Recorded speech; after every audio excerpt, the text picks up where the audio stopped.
اور ایک جو حج پہ مجھے ملا تھا. اور میرے بھائی کا الگ سے قرآن پاک ہے، میری بھابھی کا الگ سے قرآن پاک ہے، میرے ابو کا بھی الگ سے قرآن پاک ہے، اور میری امی کا بھی تھا جو اپنے پیچھے سے لائی تھی. جب شادی ہو کے قرآن پاک لائی تھی تو وہی پڑھتی تھی. تو میں امی کو کہتی تھی اب ماما یہ ضعیف ہو گیا، اسے اب دے کہیں مسجد میں رکھوا دے. تو اس وقت وہ کہتی تھی جب میں مر جاؤں گی تب جا کے رکھوانا، اس سے پہلے میں یہی پڑھوں گی. اور وہی ہوا، وہ فوت ہوگی اور قرآن پاک اس کے بعد اس ضعیف قرآن کو ہم نے مسجد میں رکھوا دیا.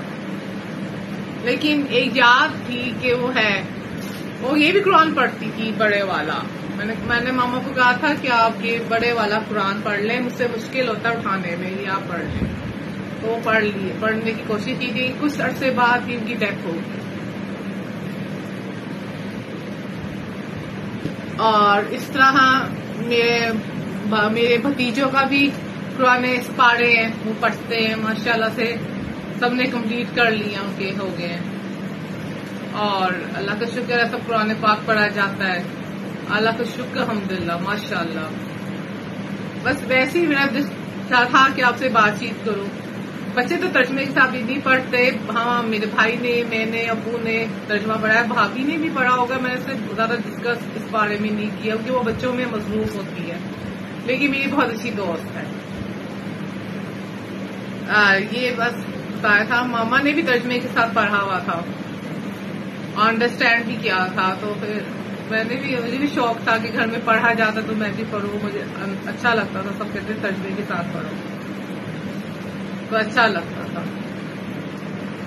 اور یہی ہے سال اس کی تصویراں تھی. یہ علی پنک، یہ پنک یہ پلس میں ہے، یہ کرسٹل میں ہے، اور یہ پلس میں ہے اسکائی بلو، اور یہ کرسٹل میں ہے.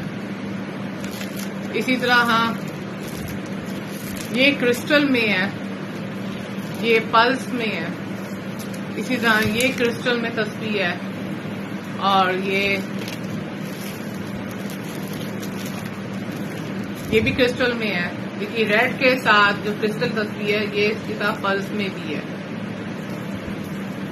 یہ تو کچھ تصویریں ہیں، ویسے تو میں نے تصویریں بھی بہت جمع کی ہوئی ہیں. یہ ساری ماشاءاللہ سے کربلا کے تحفہ ہیں. کربلا سے تحفہ نہیں کہ وہاں سے لی گئی. بس مجھے چاہا تھا کہ آپ کو یہ شیئر کرو قرآن پاک. اس کی تفسیر تھوڑی سی پڑھی ہے، باقی میں نے عروج ناصر آپی سے سیکھی ہے، اور میں نے امام زمانہ کی تفسیر پڑھی ہے، وہ انٹرنیٹ سے لی ہے. اور کچھ کوٹیشنز ٹائپ میں نے قرآن تشریح پڑھی ہے، ترجمہ پڑھا ہے اس میں انٹرنیٹ سے، جو میں پڑھ لکھ لیا تھا، بنا لیا تھا، رجسٹر میں اتارا. امام زمانہ کی تفسیر اور قرآن کے معنی ترجمہ وہ بھی انٹرنیٹ سے تاکہ رجسٹر میں رکھا. شکر الحمدللہ اسٹور کیا اللہ کی توفیق سے. وہی امام جعفر صادق علیہ السلام فرماتے ہیں جب تم کوئی علم حاصل کرو تو اسے لکھ لیا کرو، اگر تمہیں بھول جائے تو اسے یاد کر سکو، زبانی بھی یاد کر سکو، اور جب ریوائز کرنے کا وقت آئے تو تم اس کو دوبارہ اس پر لکھے کو پڑھ لو. شکر الحمدللہ رب العالمین ماشاءاللہ. آپ سب کا مجھے شکریہ سننے کا، اور اپنی دعاؤں میں انسانوں، مسلمانوں، مظلوموں، مومنوں کو یاد رکھیے گا. یا اللہ امام زمانہ علیہ السلام کا جل ظہور ہو جائے، علیہ آمین. اللہم صلی علی محمد وآل محمد واجل فرجاہم.